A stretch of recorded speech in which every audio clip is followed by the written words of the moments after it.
Hi, today I'm again back with my fourth video of preposition chapter. As I've already finished 3 videos relating to this chapter preposition, which you can see in my YouTube channel.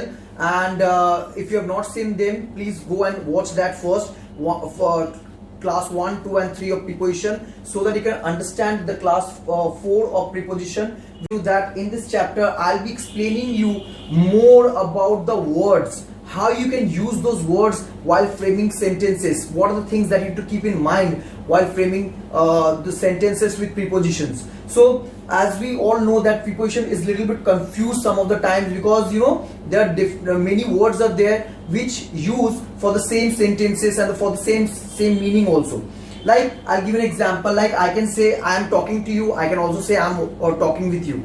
So in both the sense, in spoken English it is not incorrect in that way, but yes, basically if I want to tell you that which is more appropriate, obviously to is more appropriate over here in terms of grammar. So I'm talking to you is more appropriate. So in spoken English, you know, a lot of things we use in sentences, a lot of prepositions we use in sentences which are okay to use it. But again, if you want to know the appropriate one, so in this video I'll try and give my level best idea to you about prepositions, how to use them and how you can utilize them in sentences. So let's start with with.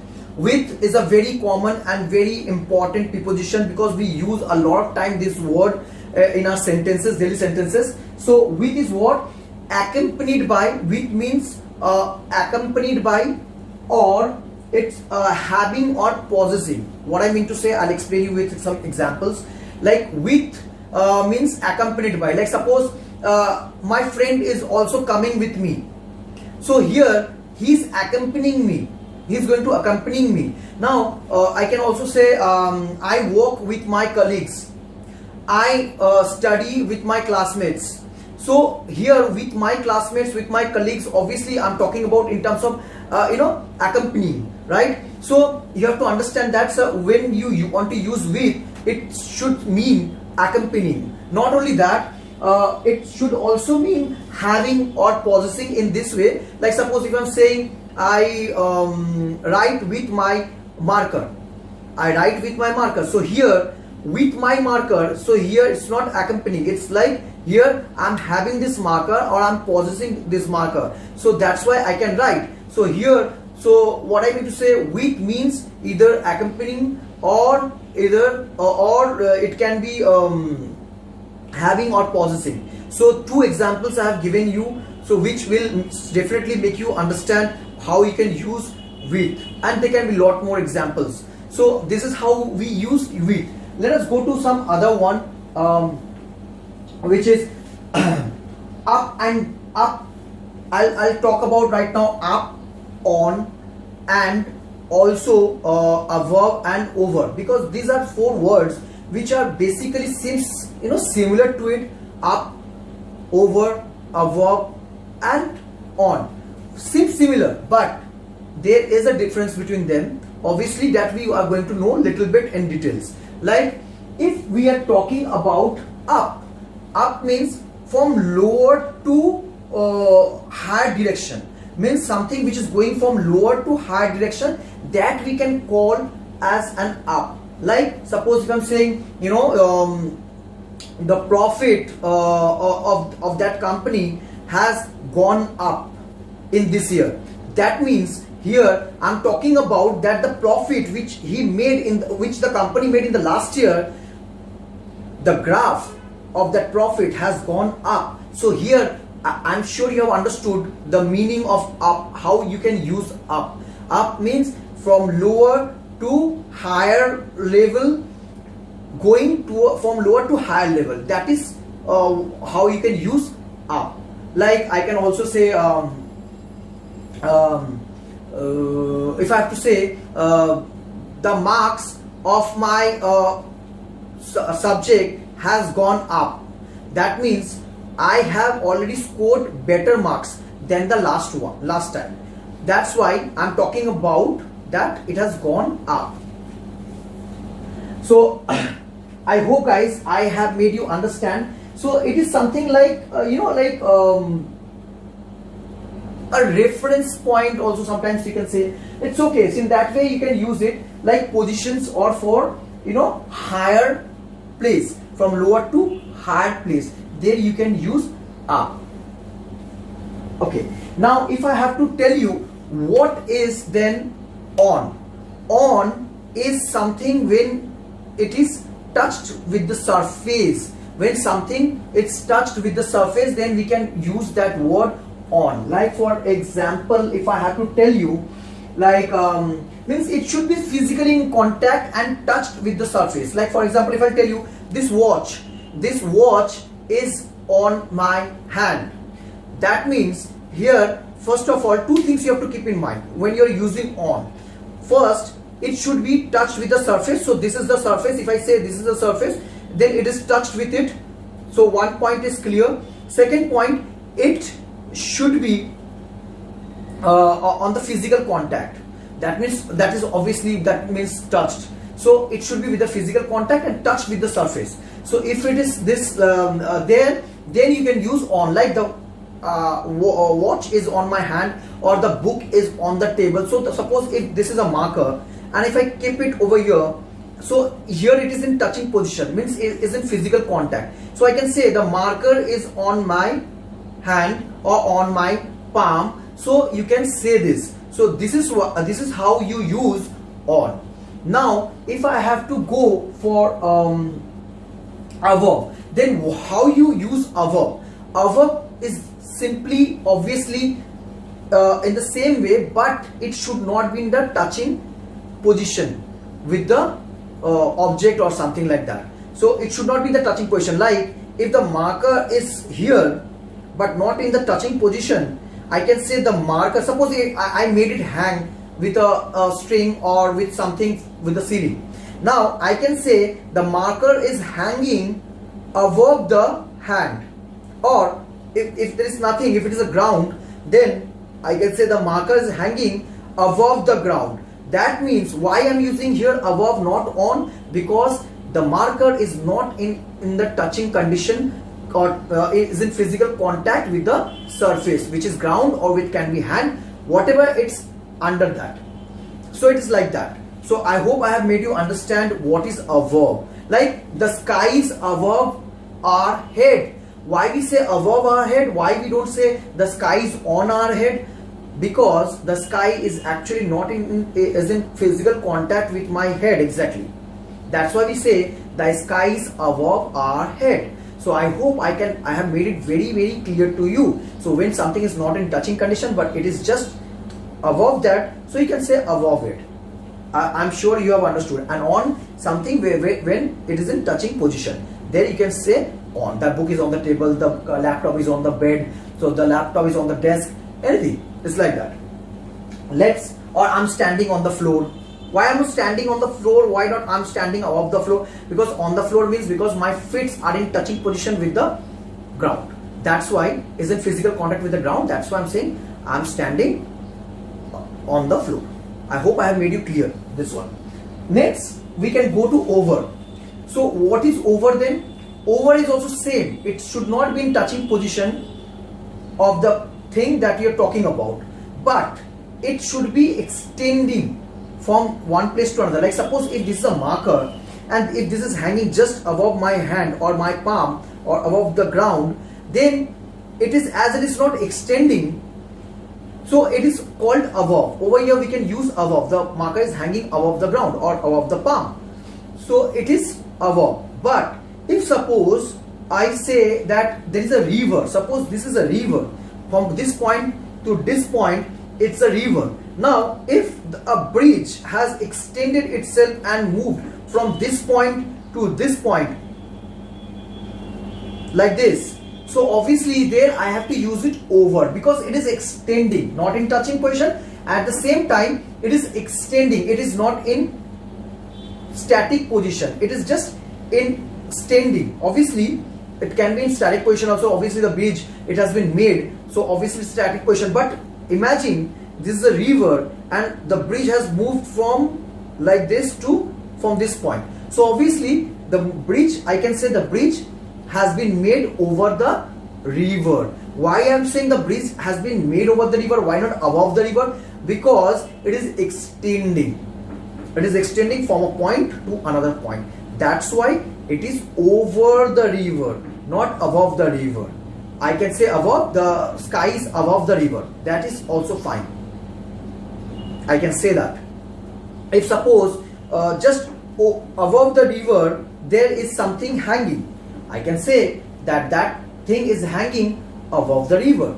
But if it is started from that one point to another point and is extended from one portion to another portion above something, then we call or use over there over, not above. I hope I have made it clear the difference between on, up, above and over, because these are very confusing things altogether. So hopefully I have made it very clear to you about this points or prepositions, you can say.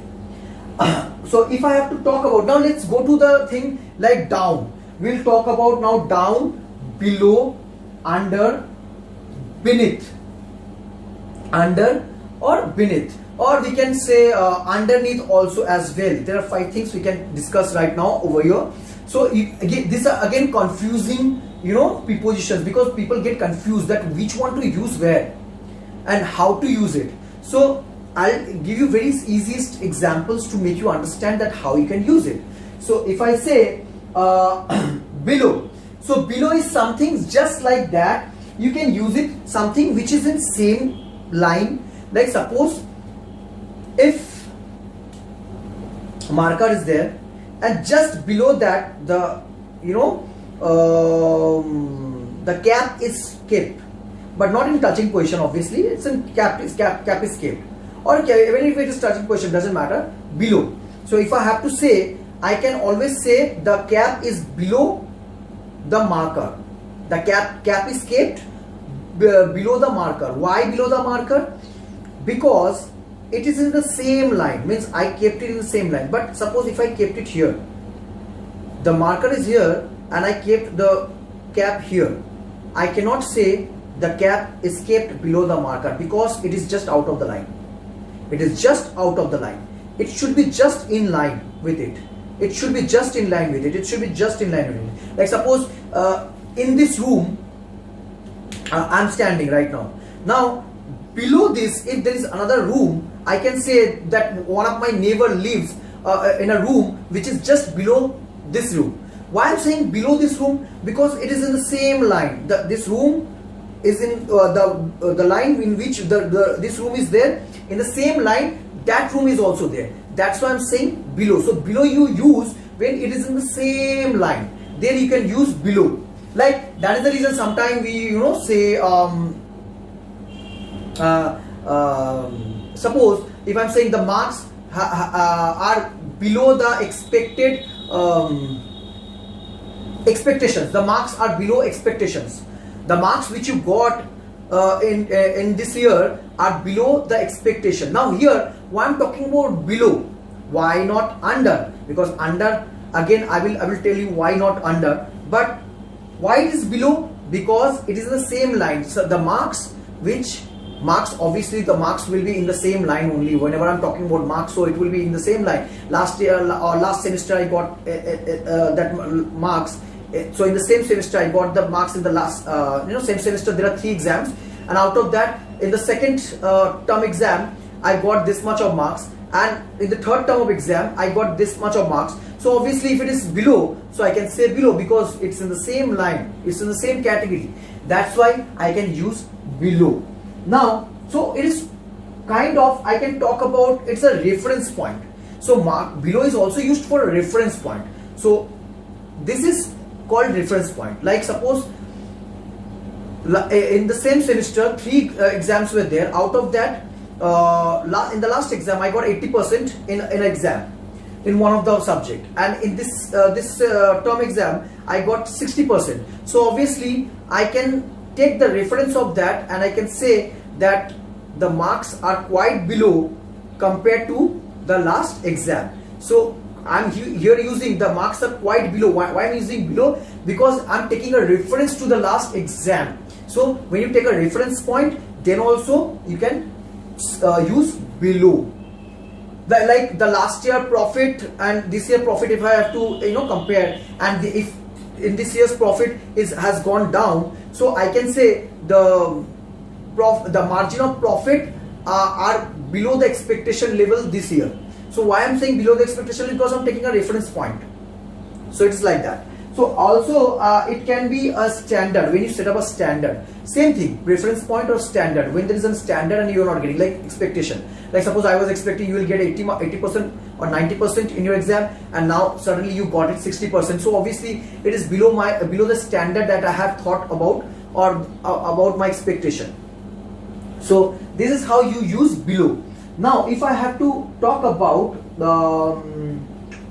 under, so how you're going to use under? Unders are basically in use when the upper surface is not in touch with it. Like suppose there is a cat under the table.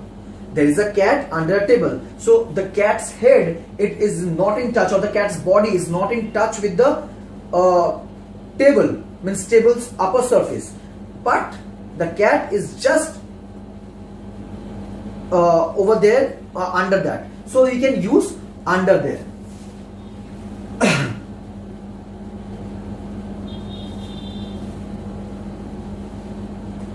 So this is how you use generally for space or something like that. Okay, it can be used for conditions as well. Like if I say he is walking under pressure, sometimes we say like that, right? He is walking under pressure. So why we saying under pressure over here? So under is also used for in terms of conditions also, when you want to talk about condition. So there is a mental condition that is going through, like that's why I'm saying he is walking under pressure, lot of pressure.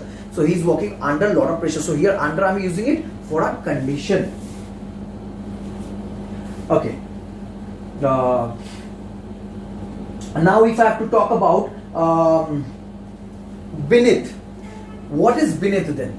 Beneath are actually something. Now the difference between beneath and under is one, that it should be in touching position with the surface. Like as I told you, the cat is sitting under the table. Over there the cat's body or the head is not in touching position with the surface above that cat's head, right? But if something is in touching position with the surface, but it is in the below, it is below that surface, then we can say beneath. Like on is when it is on the top of that surface and in touching position, then we can say on. But when something is in the below the surface but in touching position, then we can use it beneath. Like the roots of the tree are beneath the ground. So why I'm saying the roots of the tree are beneath the ground? Why not under the ground? Because under, I told you, it should not be in touching position with the above level surface. But beneath, in terms of beneath, you can say when it is in touching position with the above level surface, then you can use it. Okay, and beneath we can use it in different ways also. Like for mask in the sense, like suppose I'm giving an example.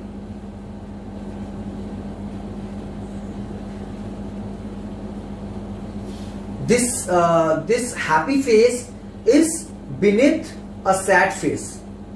This happy face is beneath a sad face. Means like if I have to say, means I mean to say that I'm showing I'm happy or this person is happy, but beneath that there is a sad person. This happy face is beneath a sad person. That means a sad person, he's in originally sad position, but he's showing the happy face over there. So I'm talking about mask over here, a kind of mask over here. So this is how you use beneath. It can be used in this way as well. Okay, and obviously right now I told you that surface, it should be touching surface. Remember one thing guys, the difference between under and beneath is that under, when it is you're talking about under, it should not be in the touching position with the upper level surface, and beneath should be when it should be touched with the upper level surface. That's it. This is the two important difference between beneath and under is there. And if I have to say underneath, and one more thing I would like to tell you, that beneath is also more formal than under. So let me tell you guys, in spoken English, in casual conversation, people don't generally think so much about using beneath or under in this way. You can, sometimes people use it under and beneath in any ways, and people generally understand also what other person wants to say. But if you want to be appropriate, so this is, you have to remember that it should be in touching position in terms of beneath, and in terms of under, it should not be in touching position with the upper surface. That's it.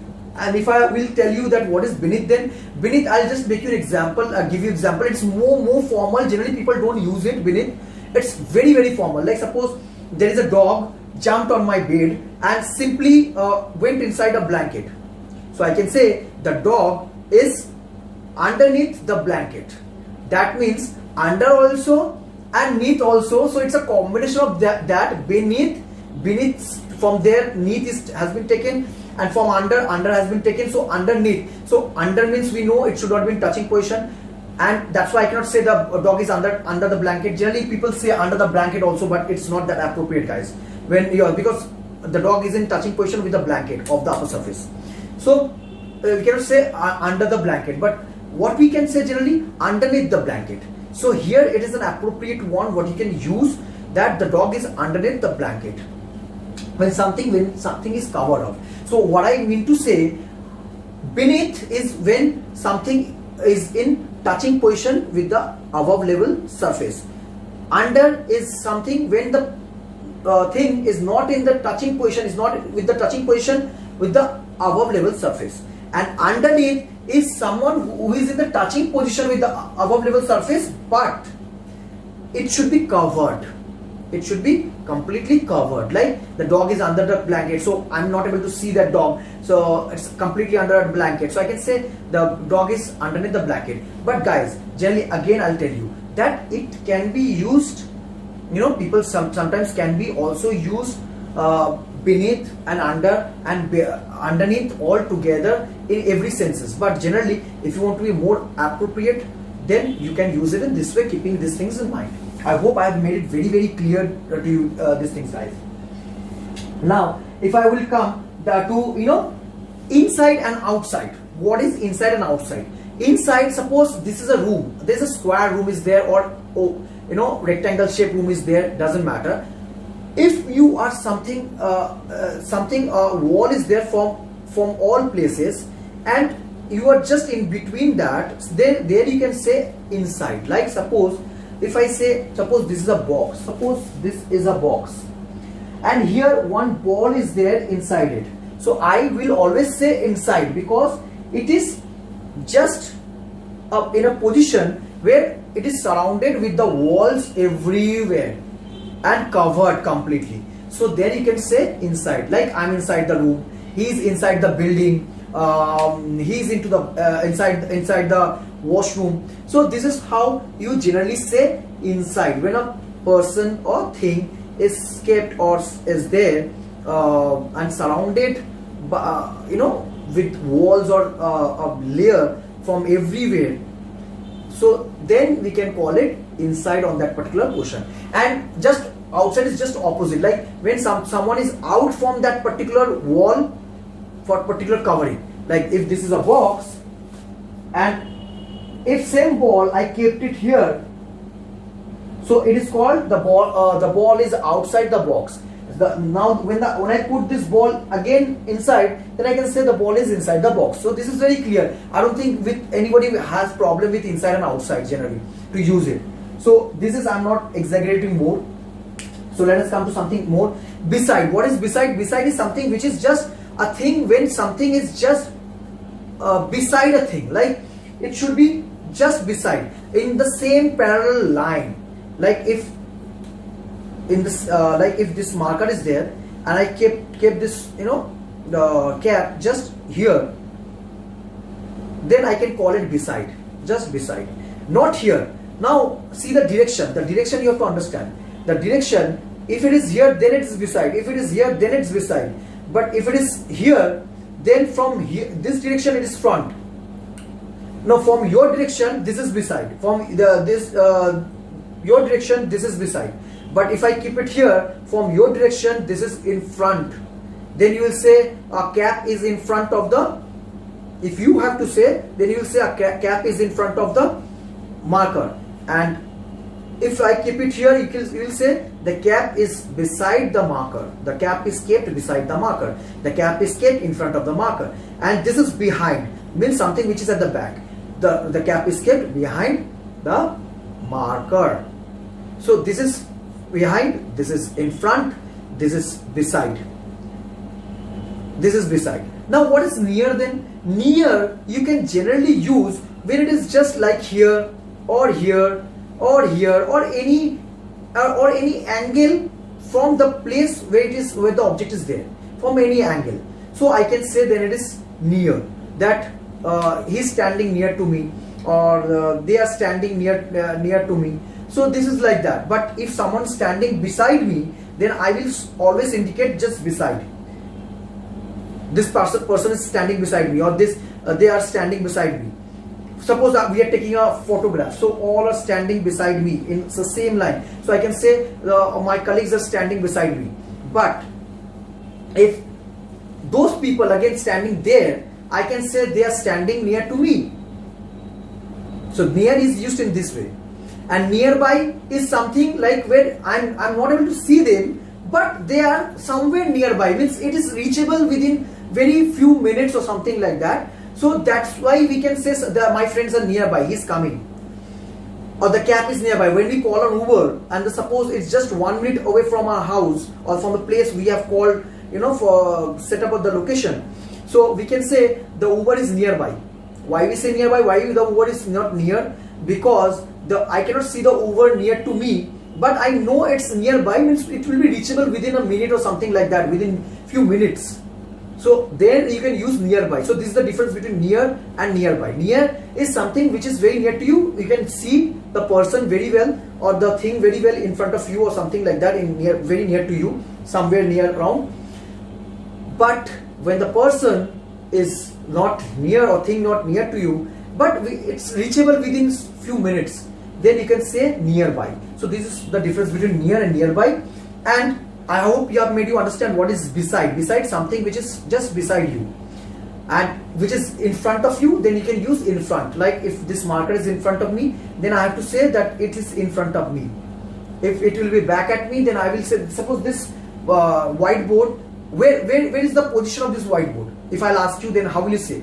The whiteboard is just behind me, or just behind you. You will, if you have to say it to me, that the whiteboard is just behind you.